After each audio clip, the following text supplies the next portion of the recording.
அதர்வண வேதம்.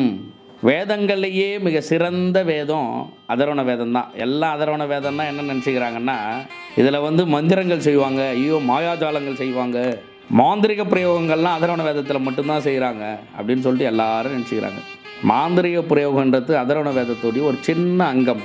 அதர்வண வேதத்தில் தான் நம்ம பயன்படுத்தக்கூடிய இந்த சித்தர்களுடைய மருத்துவ முறைகளே அதர்வண வேதத்தில் தான் இருக்குது. சித்தர்கள் கொடுத்த ஒரு மகாய் வேதம் அப்படின்னு சொல்லிட்டு பார்க்கும்போது அதர்வண வேதம் தான் ஆகும். இந்த ரிக்கு யஜூரு சாம அதர்வணம், இந்த அதர்வண வேதத்தில் இருக்கக்கூடிய இந்த மந்திர முறைகளையும் இந்த பூசா விதிகளையும் தெரிஞ்சுக்கிட்டால் மட்டுமே நம்ம வாழ்க்கையில் என்ன ஆகணும்னு சொல்லிட்டு நினைக்கிறோமோ அந்த நிலையை நம்ம வணங்கக்கூடிய எல்லா தெய்வங்களும் உடனிருந்து நமக்கு நடத்தி தருவாங்க. அப்போ இதில் என்னென்னலாம் இருக்குது?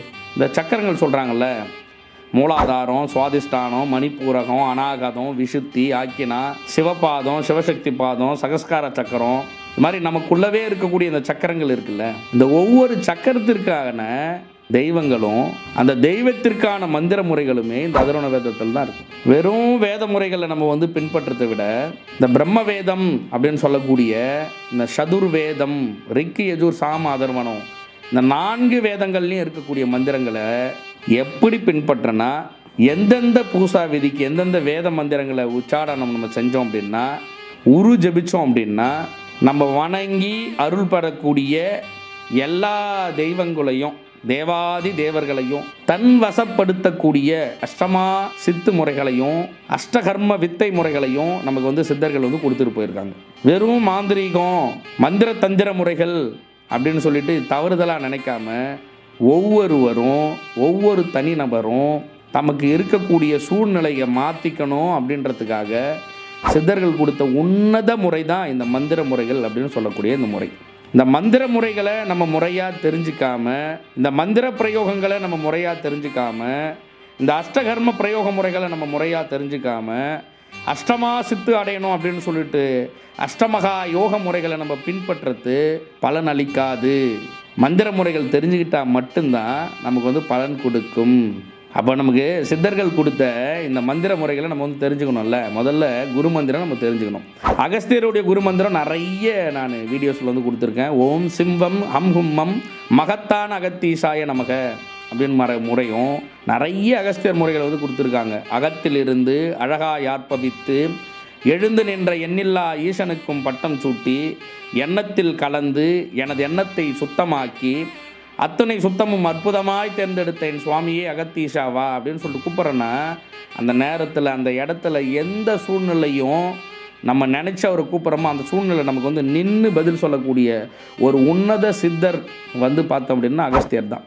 நீங்கள் அகத்தியரை தான் குருவாக எடுத்துகிட்டு பண்ணணும் அப்படின்னு சொல்லிட்டு இல்லை, 14 சித்தர்களையோ நவநாத சித்தர்களையோ நவகோடி சித்தர்களையோ குருவாக எடுத்துட்டு குரு மந்திரத்தை 9 முறையோ 21 முறையோ ஜெபிச்சுட்டு கணபதி உள்ளே போயிடணும். கணபதி சித்தி ஆகாமல் நமக்கு எந்த தெய்வங்களுமே சித்தியாக மாட்டாங்க.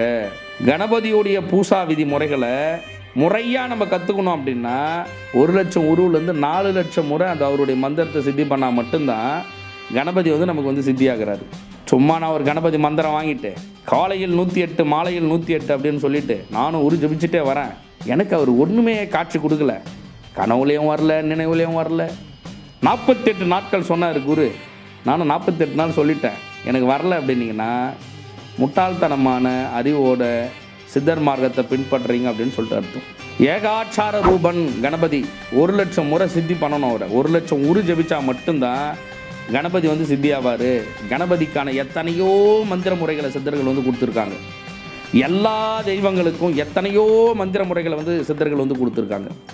ரொம்ப எளிமையான கணபதி சித்தி முறை அப்படின்னு சொல்லிட்டு பார்க்கும்போது ஓம் ஸ்ரீம் நமோ பகவதி ஐயும் கிளியும் ஷவ்வும் கணபதி வசிய வசிய ஸ்வாக அப்படின்னு கூடிய முறை தான் ரொம்ப எளிமையான மந்திர முறை.